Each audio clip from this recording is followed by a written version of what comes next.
Let me bring in Cam Jordan, who joins us now, the Saints defensive end. That's a bummer about Zion Williamson. Are you a basketball fan, Cam? Yeah, some would say I'm a Suns fan first and a Pelicans fan second. But, yeah. Have it's trippy. Have you met Zion? Yeah, a couple times. You talk about getting drafted number 1 overall. We share the same parking lot. I see him from time to time. What position does it look like he would play in the NFL? Defensive end, the best position. Is he bigger than you?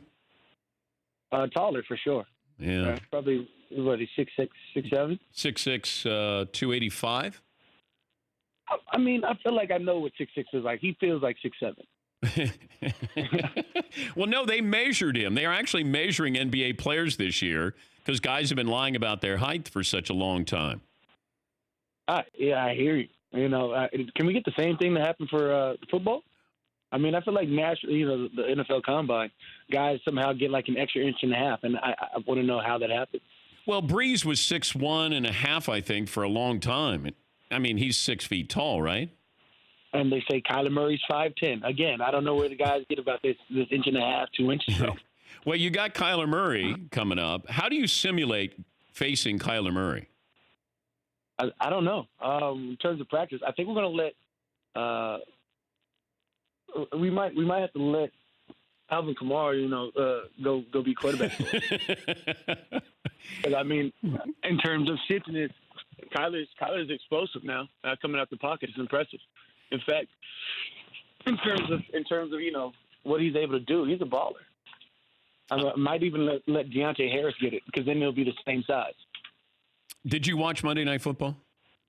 Yeah, I watched some bits and pieces of it. I mean, Monday night was a date night for us. We had a TV going, so we were out there watching the capsizing of the Jets. What is it like, as you watch the Patriots? Like they make it seem sort of simple, but it can't be that simple. Can you explain what the Patriots do? Win, Rocky. Win. I mean, year in, year out. They're clearly the best team in the AFC East, and I mean, I like to say Buffalo's going to put pressure on them, but that's clearly not going to happen. And then between the Miami Dolphins and the Jets, is that 2 wins between the two of them? 1 win? Yeah, they beat the Cowboys. Got you. Okay. Yeah. But I'm watching Sam Darnold, and Sam Darnold after the game, even during the game, said he was seeing ghosts. What does that mean to you? Yeah, I'm gonna leave that alone. Maybe that's a quarterback thing, and maybe that's a Jets thing. I don't even know how to answer that. That's not a good thing, though, Cam. If your quarterback is seeing ghosts. Yeah. Did he try to even explain that? No, I don't know if anybody asked him because that's what I wanted to. I said, did anybody go, hey, Sam, what's that mean you were seeing ghosts? I'm guessing he's seeing probably 14 Patriots on defense. That would be my guess. Yeah, maybe he couldn't peg where, maybe their roaming safeties were. They disguised their defense well. Maybe he's got some lingering, mono. I don't know. Is Brees ready to come back? Do you think he's going to play in this game? That's a very Drew Brees, Sean Payton question, not a Cam Jordan question. In terms of when Drew comes back when he's healthy and ready to gunsling. We see him take all the shadow practice reps, the ghost reps. Maybe that's the thing I'm talking about. As far as this team, when Brees went down and Teddy stepped up, what was the locker room like? What did anything change? Anything changed? Yeah, I mean, for the first time in my career here, Drew stayed out in L.A. for his surgery and was away for the team for like a week. That was the first time you didn't see that man, be the first one in and one of the last guys to leave. But in terms of what the locker room is, I mean, I feel like we've congealed even closer as a defense, as a team, because we know that if anybody has our backs, it's got to be us.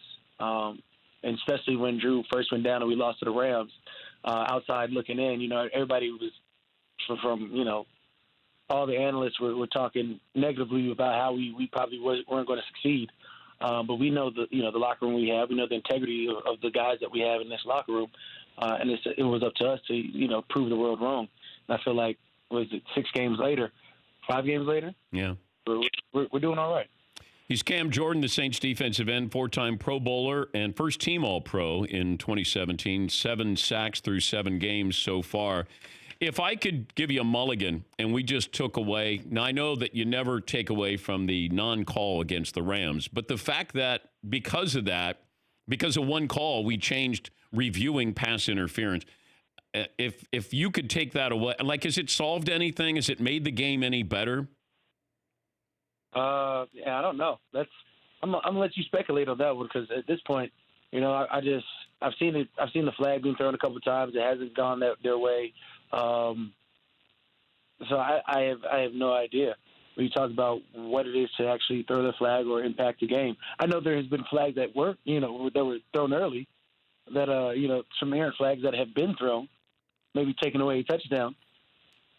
Well, my suggestion, Cam, is instead of having all-star officiating crews in the postseason, you should reward the team, of officials that work during the regular season. Therefore, I think that those guys would have asked for help, or somebody would have interjected and said, you know what, you missed that, and you know what, let's huddle up here and get that call right.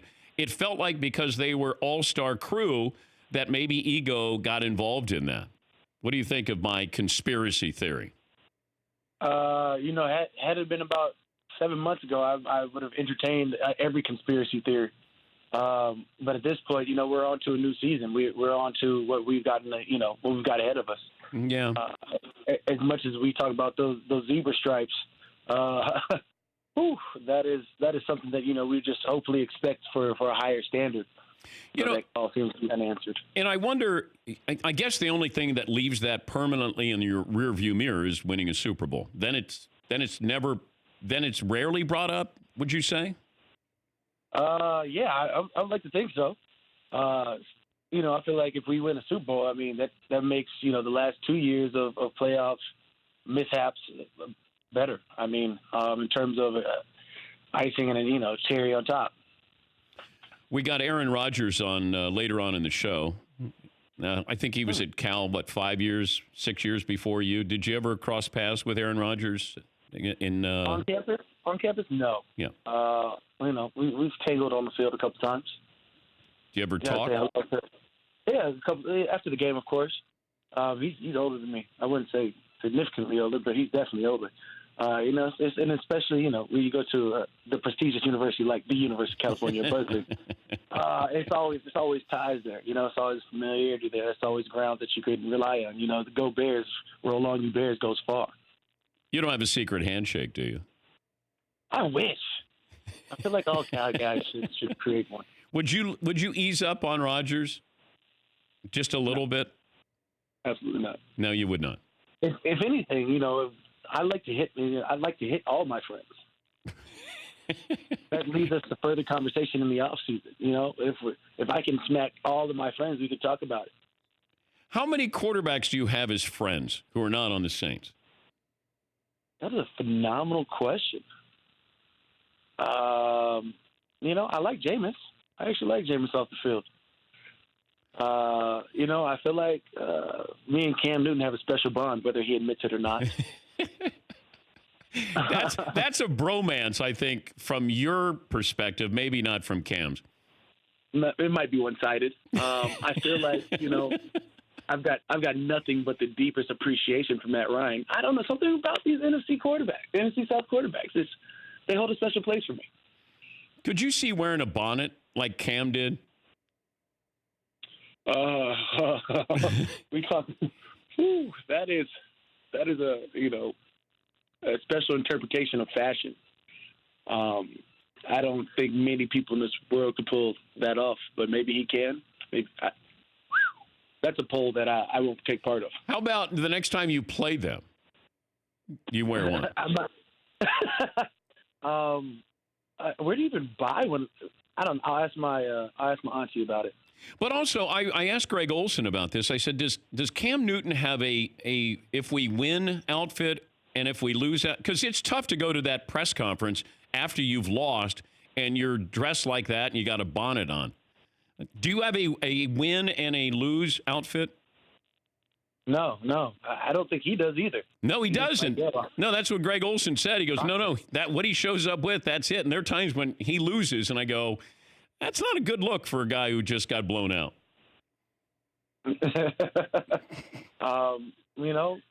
Maybe it's like the big bad wolf thing. Maybe he just has like a basket of muffins or something along with it after they win.